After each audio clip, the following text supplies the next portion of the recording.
할렐루야. 네.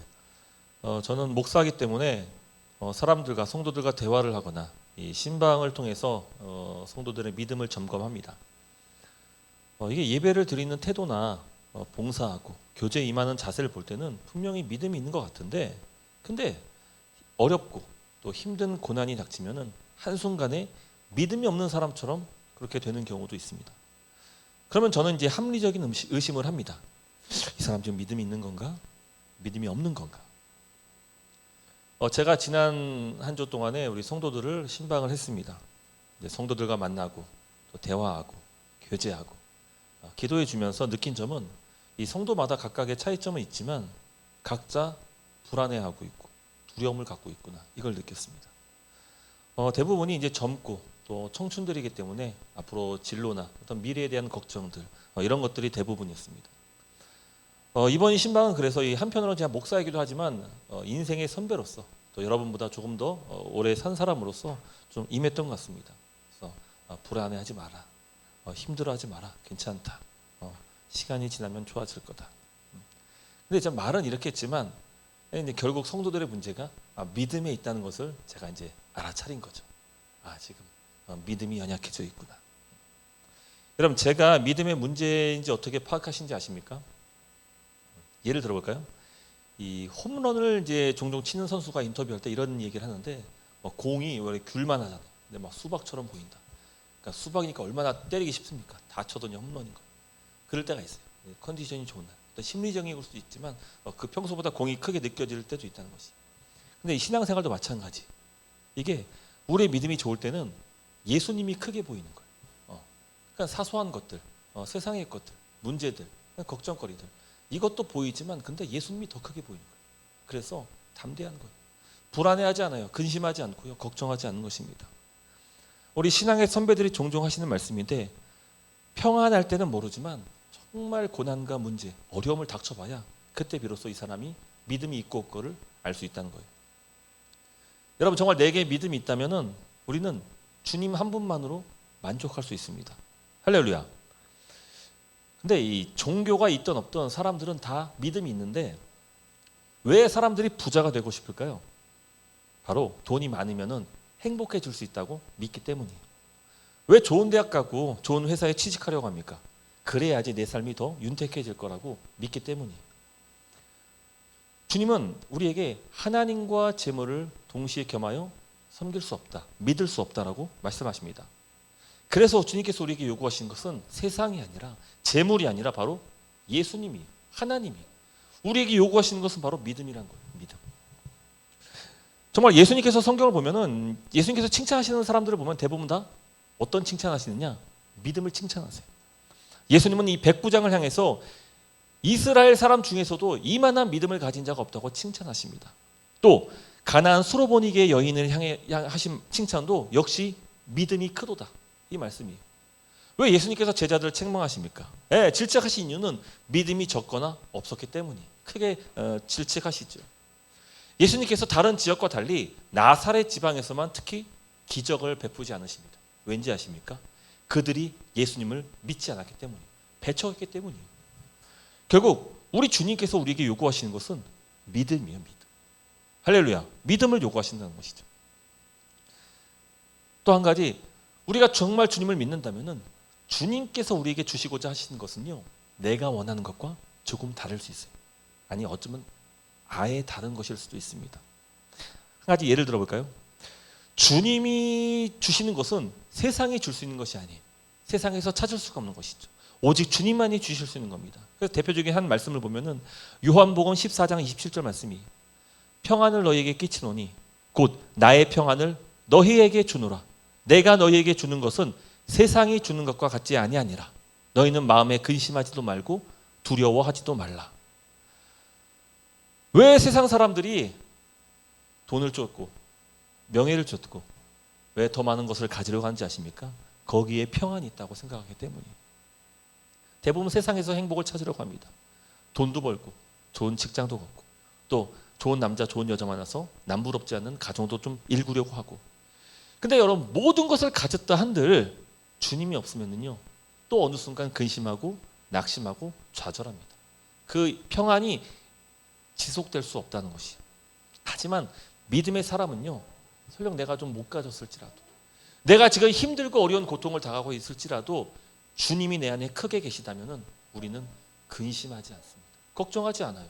믿음이 있기 때문에, 크신 주님을 바라보기 때문에 모든 고난을 능히 이겨낼 수 있는 그 힘이 우리에게 주어진다는 것이, 그리고 그것이 우리에게 평안으로 다가오는 것이, 주님이 주시는 평안만이 영원할 수 있는 것이, 오직 주님만이 주시는 그 생수만이 영원히 목마르지 않게 하시는 것이죠. 그래서 우리는 결단해야 돼요. 주님을 쫓을 것인가, 주님을 믿을 것인가, 아니면 세상을 쫓고 세상의 것을 믿을 것인가. 정말 내 삶이 믿음으로 꽉 차 있을 때, 그때 어떻습니까? 우리는 어떤 순간에도 하나님을 찬송합니다. 미래가 불투명하고 하는 일마다 잘 안 될지라도 항상 하나님을 예배하고 주님으로 말미암아 기뻐할 수 있는 것입니다. 문제가 닥치고 고난이 오고, 여러분 인생에 문제 없는 인생 없고요, 고난 없는 인생 없어요. 누구나 다 신분 고하를 막론하고 모두가 다 희노애락, 다 어려움도 겪고 있다는 것입니다. 그러나 오직 예수 그리스도로 말미암아, 그분으로 말미암아 믿는 사람들은, 바로 믿음 안에 있는 사람은 어떤 순간에도 우리 크신 하나님을 바라보면서 실망하지 않는 거예요. 절망하지 않고 낙심하지 않습니다. 그래서 지금 내게 필요한 것은 다른 것이 아니, 바로 우리 주님이 필요한 거예요. 우리 주님이 필요해요. 그리고 그분을 믿는 믿음이 우리에게 필요한 것입니다. 자, 이제 우리가 정말 우리에게 필요한 것이 믿음이라는 것을 알았다면, 자, 이제 중요한 질문을 해야 돼요. 그렇다면 우리는 주님의 무엇을 믿어야 하는가?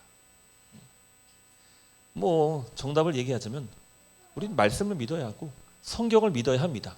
근데 문제가 있어요.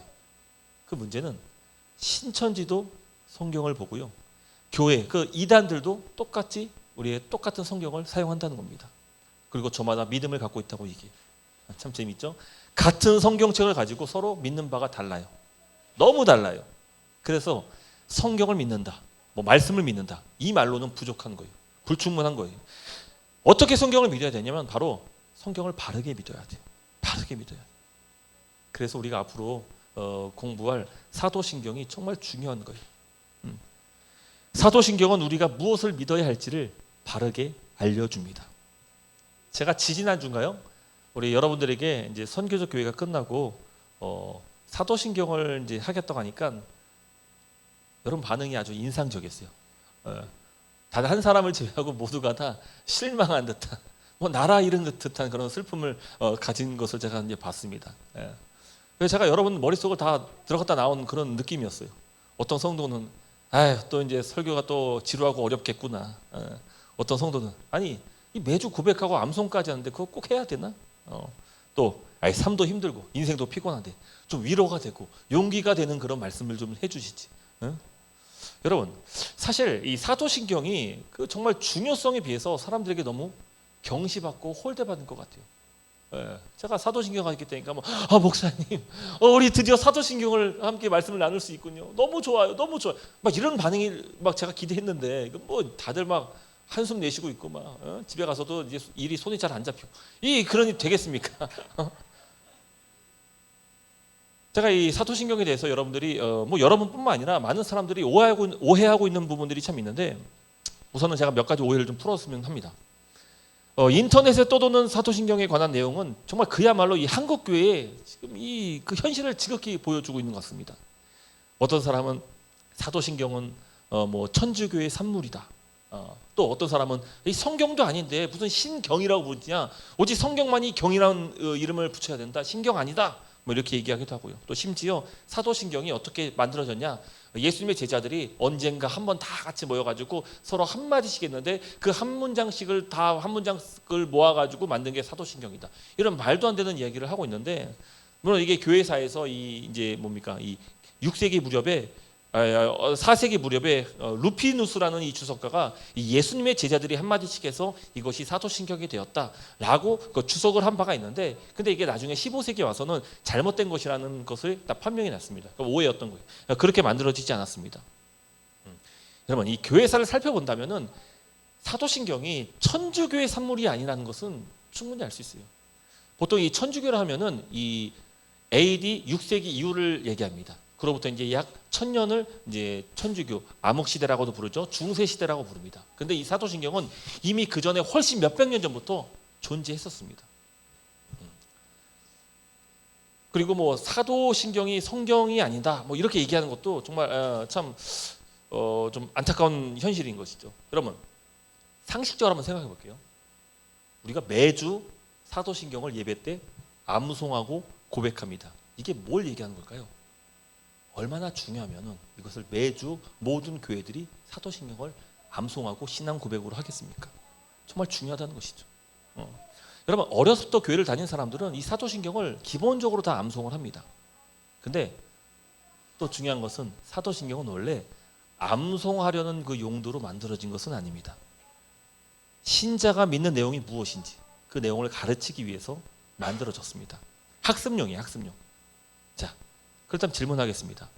사도신경을 암송하는 것이 중요할까요? 아니면 우리가 믿는 내용이 무엇인지 그것을 학습하고 그것을 신앙으로 고백하는 것이 중요할까요? 네, 학습이 중요한 거예요. 학습이 중요한 겁니다. 하지만 예배 때마다 암송은 시키지만 근데 사도신경을 가르치는 교회가 별로 없어요. 그 설교 내용도 사도신경의 내용보다는 다른 내용들을 전하는 경우가 훨씬 더 많은 것 같아요. 그게 지금 한국교회의 현실입니다. 제가 이제 사도신경의 유래를 간단히 한번 말씀드리자면 처음 사도신경은 세례를 베풀기 전에 그 문답식 교육으로 만들어졌습니다. 고대 교회는 세례를 베풀기 전에 복음이 무엇인지 또 성도가 믿어야 될 내용이 무엇인지를 분명히 가르쳤고요. 그리고 이제 마지막에 세례를 받기 바로 직전에 이제 문답식으로 질문합니다. 당신은 전능하신 하나님 아버지 그분께서 천지를 창조하신 주라는 사실을 믿으십니까? 그러면은 네 이렇게 대답을 하는 거예요. 또 질문하는 거예요. 당신은 하나님의 독생자 예수 그리스도께서 우리의 주와 그리스도가 되신 사실을 믿으십니까? 네. 네. 그리고 그렇게 이제 질문을 쭉 하는 거예요. 그리고 그 질문의 답변을 한 사람에 한해서 세례를 베푸는 거예요. 우리가 지난주에 서약식을 해서 알다시피 서약식을 할 때 어떤 내용을 믿습니까? 그걸 고백하게 한 다음에 그리고 내라고 서약의 내용을 받고 난 후에 그 사람을 우리에게 이제 성도로 받아들인 것.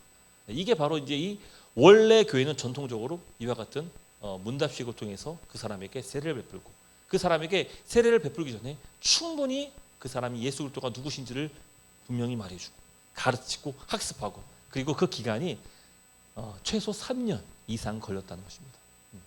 그리고도 그 사람의 삶에서 진짜 이 사람이 믿음의 삶으로 변화되었는지 정말 참된 신자의 거룩함이 이 성도의 삶에서 나타나는지 이것을 점검하고 난 후에 그 사람에게 비로소 그 질문을 하고 그리고 최종적으로 그 사람에게 세례를 주고 교회의 일원, 가족으로 받아들였습니다. 자, 어쨌든 이런 식으로 질문을 하고 답을 한 그 사람에게 세례를 베풀었는데 이것이 시간이 흐르면서 점점 오늘날의 사도신경의 형태로 굳어지게 된 것입니다. 자, 이제 이런 의문이 생길 수 있습니다. 믿음을 확인하는 용도로 가르치고 배운다면은 왜 꼭 사도신경입니까? 아니, 성경을 가르치면 더 좋지 않겠습니까? 왜 사도신경은 성경에 나와 있지도 않는데 꼭 굳이 사도신경을 만들어서 가르칠 필요가 뭐 있겠습니까? 그럴 바에 성경을 가르쳐 주는 게 더 좋을 것 같습니다. 이렇게 말할 수 있어요. 네, 맞아요. 성경의 말씀을 가르칠 수 있습니다. 근데요, 오랜 역사 속에서 교회가 사도신경을 가르친 이유는요, 바로 사도신경의 내용이 복음적이고 성경적이었기 때문입니다. 네. 그래서 모든 교회가 이것을 다 동의하고 다 이것을 인정했기 때문에 사도신경을 가르치고 그리고 예배 때 암송을 했던 것입니다. 이 교회에서 이 교리나 신조, 이제 사도신경 같은 것을 가르치는 이유는요, 성경을 보다 바르게 해석하고 우리가 바르게 읽기 위해서입니다. 다른 말로 말하자면 여러분 우리의 목표는 성경을 많이 읽는 게 아니에요. 물론 많이 읽으면 좋겠죠. 근데 그보다 더 중요한 것은 성경을 한 번을 보더라도 바르게 읽는 게 중요해요. 바르게 읽어야지 그래야 참된 믿음이 나오거든요. 그래서 성경을 1년에 막 1독한다. 뭐 나는 여태까지 성경을 20독 읽었다. 근데 그렇게 읽고도요 제대로 성경을 읽지 않고 바르게 해석하지 않았다면 그 사람의 그 믿음은 문제가 있을 수 있는 거예요. 예를 들자면 똑같은 성경을 가지고도 천주교가 나올 수 있고 신천지가 나올 수 있고 하나님의 교회가 나올 수 있다는 것입니다. 왜 그렇습니까? 성경을 어떤 체계와 원리대로 읽고 해석하느냐에 따라 가지고 그 믿는 내용이 달라지기 때문입니다. 그래서 어떤 교회는 그 성경 해석에 따라서 이단이 될 수 있고 이단이 아닌 정통교회가 될 수가 있는 것이, 우리가 사도신경을 배우고 또 교리를 가르치는 이유는 바로 성경을 바르게 읽는 안목을 키우고 성경을 보다 바르게 믿기 위해서인 것입니다.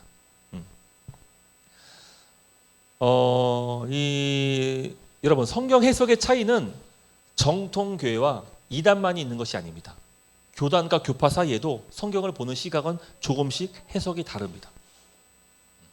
제가 어떤 그 인터넷에 올린 글을 좀 봤는데 참 재미있었어요. 어떤 사람이 인터넷에 이런 질문을 남겼는데, 저는 칼빈주의 말고 뭐 웨슬리주의 말고 정말 성경이 말하는 구원관이 무엇인지 그게 궁금해요. 누가 좀 가르쳐 줄 수 있겠습니까? 이 질문했더라고요. 그러니까 전 그 질문자의 순수한 의도를 참 높이 평가합니다. 그러니까 어떤 게 성경에서 말하는 믿음이냐? 왜 칼빈이 따로 있고 왜 웨슬리가 서로 이게 구원에 관해서 다 다른 이야기를 하느냐? 나는 그것보다 누구 사람이 얘기하는 것보다 나는 성경을 믿겠다, 이 얘기예요. 그래서 순수하죠. 여러분, 이 성경적인 구원관이 이 성경을 어떻게 읽고 해석하느냐에 따라서 달라져요. 그래서 왜 장로교 사람들이 칼빈이 가르치는 그 가르침을 따릅니까? 네, 바로 칼빈의 해석이 성경적이라고 믿기 때문입니다. 왜 감리교, 성결교, 순복음이 웨슬리의 가르침을 따릅니까? 네, 웨슬리의 해석이 성경적인 해석이라고 믿기 때문인 것이에요.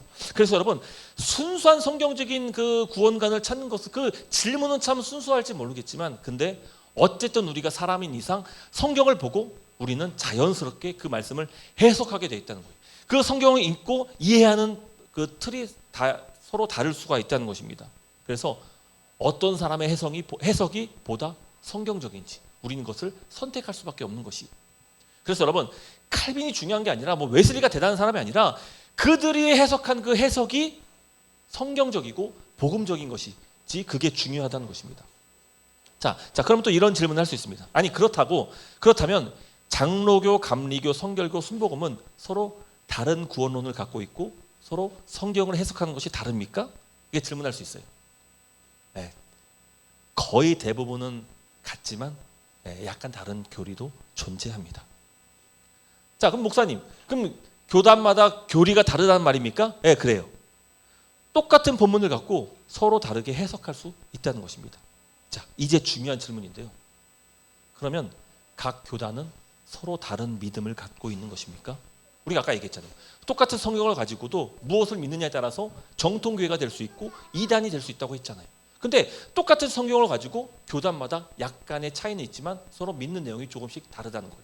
자, 그렇다면 우리는 서로 이단인 것입니까? 장로교는 감리교를 향해서 이단이라고 얘기하고 감리교는 또 장로교를 향해서 이단이라고 얘기하는 것입니까? 아니죠. 아니에요. 왜 그런지 아십니까? 그 이유가 중요한데 바로 사도신경 때문이에요. 사도신경 때문이에요. 우리가 큰 숲에서 성경을 사도신경이라는 신앙 고백으로 그 성경을 믿는다면은 서로 각각의 나무 그 보는 관점들, 나무의 그 큰 숲이 아니라 나무들은 조금씩 다르잖아요. 그 다른 관점, 해석이 다르다 할지라도 우리는 큰 숲, 그 사도신경이라는 큰 숲을 믿는다면은 우리는 한 형제, 한 자매, 한 가족, 한 몸이라고 그렇게 받아들이고 우리는 믿는 것입니다. 중요한 것은 이단들은 사도신경을 믿지 않습니다. 그들은 삼위일체 하나님 자체를 부정합니다. 우리가 달라요. 하지만 우리 개신교, 정통교회 안에 있는 그 교단들은요, 서로 이 사도신경이라는 보편적인 신앙 고백을 통해서 우리는 그 믿음을 가졌기 때문에 한 믿음을 가진 한 몸이고 한 교회고 우리는 형제고 자매다라고 이렇게 인정을 하는 것입니다. 우리가 사도신경을 바르게 믿고 날마다 예배 때마다 신앙 고백으로 사도신경을 고백한다면은 장로교, 감리교, 성결교, 순복음 다 괜찮아요. 우리는 모두 다 한 형제고 한 몸인 것입니다. 그래서 여러분, 사도신경이 얼마나 중요한지 좀 이제 이해가 되십니까? 정말 중요한 거예요. 이것을 믿고 안 믿고에 따라 가지고 교회인이 아니냐가 결정되는 것이에요. 그리고 이것을 중요한 것은 바르게 해석하고 바르게 믿는 그 신앙의 고백이어야 한다는 것입니다. 자, 정리를 하자면은 사도신경은 우리가 무엇을 믿어야 하는지를 가르쳐 줍니다. 또 사도신경을 고백하는 성도를 우리는 한 형제 한 자매로 보편교회, 사도신경의 표현대로 거룩한 공교회로 우리는 받아들이는 것입니다. 네, 조금 다를 수 있어요. 우리 서로 해석하는 바들이 성경을 똑같은 성경이지만 좀 다를 수 있어요. 하지만 큰 구원의 관점에서 우리는 사도신경을 통해서 서로가 검증하는 거예요. 우리는 이와 같은 보편적인 믿음을 갖고 있습니다. 그래서 그 믿음이 같다면은 우리는 한 몸인 거예요. 제가 작년에도 그 신조를 가르친 적이 있었거든요. 제가 여러분들에게 그때도 제가 얘기했던 것 중에 하나가 뭐냐면은 같은 교회에서 똑같은 설교를 듣고 있지만 서로 한 믿음을 갖고 있다고 하지만 근데 자세히 들여다보잖아요. 근데 성도들 간에 서로 믿는 내용이 다르다는 것을 쉽게 알 수 있습니다. 네, 정말 그래요.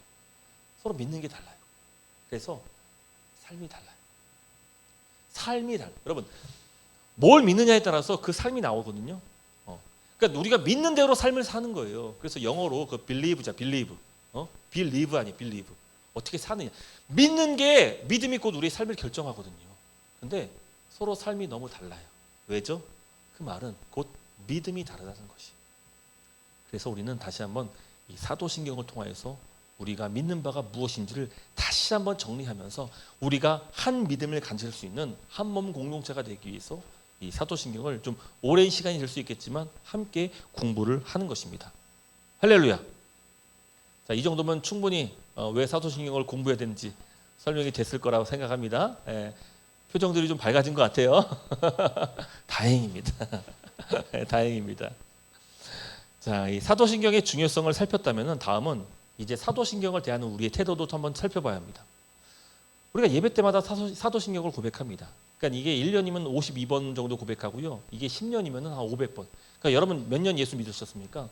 막 그만큼 여러분들이 사도신경을 암송했을 거예요. 근데 문제는 암송은 할 수 있지만 근데 그 내용을 사실을 제대로 공부한 적은 없어요. 물론 이게 부분 우리가 사도신경 전체로 맥락에서는 배우지는 않았지만 뭐 부분 설교 때 그 말씀들을 우리가 함께 배워왔고 그것을 믿어왔어요. 그건 뭐 부정할 수 없지만 근데 그래도 좀 체계적으로 이 사도신경이 무엇인지, 왜냐하면 이것이 우리를 한 몸 한 믿음을 가진 보편교회로 결정하는 아주 중요한 신앙 고백이니까 배울 필요가 있다는 것이.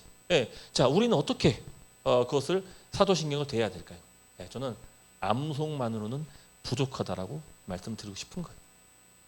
다시 한번 얘기하지만 사도신경은 원래 암송용이 아니라 학습용으로 만들어졌습니다. 그래서 어떤 목사님은 설교 때 들어보니까 사도신경 이제 강의 설교를 하시면서 이제 원래 이 사도신경이 옛 버전, 새 버전이 있잖아요. 그 교회에서는 옛날 버전을 썼나 봐요. 근데 이제 암송하면 안 된다고. 이 사도신경이 더 이상 이제 암송하지 말라고. 그래서 이제 그 다음 주부터 새로운 번역으로 이제 사도신경을 싹 바꾸시더라고요. 암송하지 말라고. 두 눈 부릅뜨고 이 한자 읽으면서 그걸 신앙 고백을 하라고. 그냥 날랄라 이렇게 외우지 말고 한자하게 곱씹으면서 그것을 좀 신앙 고백으로 하라고. 막 이렇게까지 하시는 목사님이 계시더라고요. 그래서 우리 교회도 지금 처음 시작할 때에 새 번역으로 우리 사도신경을 함께 고백하고 있잖아요. 그러니까 여러분들 다 낯설 거예요. 다 낯설 거라고요. 저도 처음에 낯설었어요. 근데 하다 보니까 이제 이것이 의미를 제가 알게 되더라고요. 이게 이런 내용이고 이런 내용이고. 그러면서 읽고 그것을 보다 보니까 하나하나 의미들을 음미하게 되더라고요. 그러니까 여러분들도 아마 그런 과정일 거예요. 그리고 미안한 얘기지만 여러분 지금 나이 이제 어느 정도 나이가 있잖아요. 이제 여러분 그렇게 어릴 때처럼 쉽게 암송이 잘 안 됩니다. 어릴 땐 정말 쉽게 암송됐거든요. 근데 지금은 이게 암송이 잘 안 돼요. 그렇죠? 지금 됐나요? 잘 안 되죠. 그래서 잘 됐어요. 자막을 보면서 맨날 새롭게 새로운 마음을 가지고 사도신경을 읽고 그 의미를 좀 되짚어보는 그러면 참 좋겠다 생각이 듭니다. 그래서 나중에 또 새로운 버전 나면 또 바꿔가지고 이제 적응할 때쯤 되면은 좀 암송할 때쯤 되면 또 바꾸는 거예요. 의도적으로 막 바꾸는 거예요. 막 그래서는 안 되는데. 자, 어쨌든 이 사도신경을 바르게 알고 이해하고 믿는 것이 중요한 것입니다. 자, 우리 오늘 아까 읽었던 그 본문 한번 14절 히브리서 4장 14절 한번 같이 한번 읽어볼까요? 자, 함께 읽어보겠습니다. 시작. 그러므로 우리에게 큰 대제사장이 계시니 승천하신 이 곧 하나님의 아들 예수시라. 우리가 믿는 도리를 굳게 잡을지어다. 아멘. 자, 여기서 말하는 믿는 도리란 바로 우리의 고백, 신앙 고백을 얘기합니다. 자, 근데 신앙 고백을 어떻게 하라고요? 굳게 붙잡으래요. 굳게 붙잡으라. 우리가 무엇을 믿는지를 굳게 붙잡으라고 말하고 있는 것입니다. 자, 여기서 굳게 잡다는 굳게 믿어라, 그 뜻인 거예요. 하지만 안타깝게도 한국 교회는 과거 카톨릭에서 미사 때 암송했던 것처럼 사도신경을 암송하는데 그치고 있다는 것입니다. 그래서는 안 되는 것이죠. 여러분, 왜 사람들이 쉽게 교회를 떠나고 믿음에서 벗어난지 아십니까? 믿는 내용이 흐릿하기 때문이. 믿는 도리를 꽉 붙잡지 않으면 쉽게 흔들리고요, 절망하고요, 근심하고요, 넘어지는 겁니다. 믿는 도리를 꽉 붙잡지 않으니까 이단들에게 넘어가는 거예요. 그 게임에 넘어가는 것입니다. 자, 믿는 도리, 즉 우리의 믿음을 꽉 붙들려면은 배워야 합니다. 그리고 이해해야 됩니다. 그리고 그것을 믿어야 돼요. 믿음의 3요소: 지식, 동의, 신뢰. 그래서 항상 그 지식이 중요해요. 지식이 밑받침돼야지 우리가 아는 우리가 믿는 바가 무엇인지를 알아야지, 바르게 배워야지. 그래야 동의, 이해할 수 있어요. 그리고 신뢰, 살 수 있는 거예요. 여러분, 성도들이 참 그래요. 설교를 전하잖아요. 진짜 설교 말씀대로 잘 안 살아요. 여러분들도 인정? 인정. 킹 인정. 설교를 들어도 결국 세상에 돌아가서는 내 방식, 내 경험, 내 생각대로 살아갑니다. 참 안 변합니다. 믿는 내용이 흐릿하기 때문이에요. 그래서 이번 이 사도신경을 통하여서 우리가 믿는 바가 무엇인지를 좀 더 굳게 붙잡을 수 있기를 간절히 소망합니다. 베드로가 예수님께 신앙 고백을 했습니다. 마태복음 16절. 주는 그리스도시요 살아계신 하나님의 아들입니다. 예수님은 베드로의 신앙 고백을 들으시고 칭찬하십니다. 하지만 바로 입장을 바꿔서 꾸중하십니다. 왜 그렇습니까? 베드로의 신앙 고백은 100% 맞았지만 근데 그 내용을 이해하는 바가 틀렸어요. 베드로는 예수님께서 주와 그리스도라는 것을 믿었어요. 하지만 예수님께서 정치적인 메시아로 큰 군대를 가지고 로마 제국을 압제해서 벗어나 이스라엘 민족을 크게 부흥할 것, 그런 메시아로, 그는 그런 왕으로 믿었던 것입니다. 주는 그리스도시요 하나님의 아들이십니다. 여러분, 이렇게 앵무새처럼 암송만 하는 게 중요한 게 아니라 그 믿는 바가 무엇인지 제대로 이해하는 것이 정말 중요하다는 것입니다. 그리고 우리의 사도신경에는 예수님이 어떤 주와 그리스도신지를 잘 묘사해 주고 있습니다. 한번 간단히 말씀드리자면 우리 예수님은 어떤 분이십니까? 바로 그분은 성령으로 잉태되셨고 동정녀의 몸에서 태어나시면서 예수님은 고난을 받으시고 십자가의 죽임을 당하신 그런 메시아 왕이셨어요. 그분은 이 세상에서 왕으로 사신 것이 아니에요. 그분은 철저하게 죄인으로서 자신이 저주를 받으시는 그 죄인으로 이 땅에서 살았다는 것이. 자, 그렇다면 예수님께서 언제 왕으로 등극하십니까? 바로 부활하시고 승천하시면서 그분께서 이스라엘의 왕이 아니라 온 우주 만물의 왕으로서 등극하시는 거예요. 그리고 하나님 우편에 앉아 계시죠. 그 말은 예수님께서 하나님을 대신한 왕이라는 것을 말해주고 있는 것이죠. 그분은 한 일개 민족의 왕이 아니라 온 우주 만물을 창조하신 그 하나님 아버지께서 인정하시고 그분이 세우신 온 우주 만물의 왕이라는 것이. 그리고 그분은 장차 산자와 죽은 자를 심판하러 오십니다. 사도신경으로 알 수 있는 예수님은 어떤 분이십니까? 인간으로 오셔서 철저히 고난받고 죽임당하셨습니다. 예수님께서 왕으로 등극하신 것은 이 세상이 아니었습니다. 그분이 승천하시고 난 후라는 것이죠. 여러분, 우리에게도 주는 교훈이 커요. 여러분, 우리는 어쩌면은 이 세상에서 어떻게 해서든 한번 왕으로 살아보려고, 한번 세상에 남부럽지 않은 왕으로 한번 등극해 살아보려고 부단히 살아가는 것 같아요. 하지만 우리의 믿는 바가 예수 그리스도라면은 우리는 이 세상에서 왕 같은 자로 사는 것이 아니라 우리는 예수 그리스도로 말미암아 우리는 부활 영생을 믿음으로 그분과 함께 영원한 삶에서 영원한 생명으로 우리는 왕같이 살아갈 것을 우리는 고대하고 믿어야 한다는 것이. 주님도 이 세상에서는 죄인으로 오셨고요, 고난받으셨고 핍박받으셨어요. 우리라고 다를 것이 아니에요. 우리에게도 고난이 있어요. 핍박이 있습니다. 우리도 어쩌면은 큰 대가를 치러야 할지도 몰라요. 우리는 그것을 십자가의 길이라고 말하는 것입니다. 여러분, 신앙생활을 제대로 한다는 것은요, 우리가 믿는 바를 분명히 굳게 잡는다는 것은요, 어쩌면 나에게 이 세상과 작별하고 이제 예수 그리스도의 그 십자가의 길에 돌아서야 한다라는 그런 다짐을 우리에게 요구하는 것일 수 있습니다. 여러분, 사도신경을 암송만 한다고 성도가 아닙니다. 그 암송한 내용을 내가 제대로 믿고 이제 그 삶으로 옮겨서 내가 믿음으로 살아낼 때, 그때 우리가 참된 신자며 성도가 되는 것입니다. 말씀 맺도록 하겠습니다. 여러분, 사도신경을 굳게 붙잡는다면 우리는 결코 쉽게 넘어지지 않을 거예요. 물론 흔들릴 수 있어요. 우리가 좀 좌지우지할 수 있어요. 그러나 넘어지지 않아요. 꺾이지 않을 것이. 왜요? 믿음이 있기 때문이에요. 우리에게 예수님이 있기 때문입니다. 여러분, 예수님께서 근심하지 말라는 말은 우리가 근심하면 그것이 죄라는 것이 아니라 근심할 수 있어요. 근데 근심하는 것 때문에 넘어져서는 안 된다는 것이에요. 왜요? 우리는 근심과 함께 뭘 또 보는 거예요? 예수님을 보는 거예요. 우리는 믿음으로 예수님을 바라보는 거예요. 그래서 꺾이지 않는 거예요. 우리가 꺾이지 않는다면 우리의 구원은 반드시 우리 삶에서 나타나게 될 것입니다. 그것이 우리에게 영생의 삶으로 나타나게 될 것입니다. 여러분, 우리 하나님 죽으셨어요? 살아계세요? 우리 하나님 살아계세요? 정말 살아계십니까? 그러면은 그 살아계신 하나님을 굳게 붙잡으세요. 여러분, 하나님보다 큰 문제가 있어요, 없어요? 절대 없다고요. 어떤 것도 하나님을 능가할 수 있는, 하나님의 그 능력을, 영역을 벗어날 수 있는 문제는 없다고요. 고난은 없다고요. 다 모든 것이 하나님 영역 안에 있습니다. 우리가 그 사실을 믿는다면 우리는 힘들어할 수 있지만 그러나 꺾이지 않을 것이, 우리는 다시 믿음으로 일어서게 될 것입니다. 자, 우리 사도신경을 차근차근 배우면서 이와 같은 믿음으로 우리가 풍성한 영생의 삶을 살 수 있는 그런 저 여러분 되시기를 주님의 이름으로 축복합니다.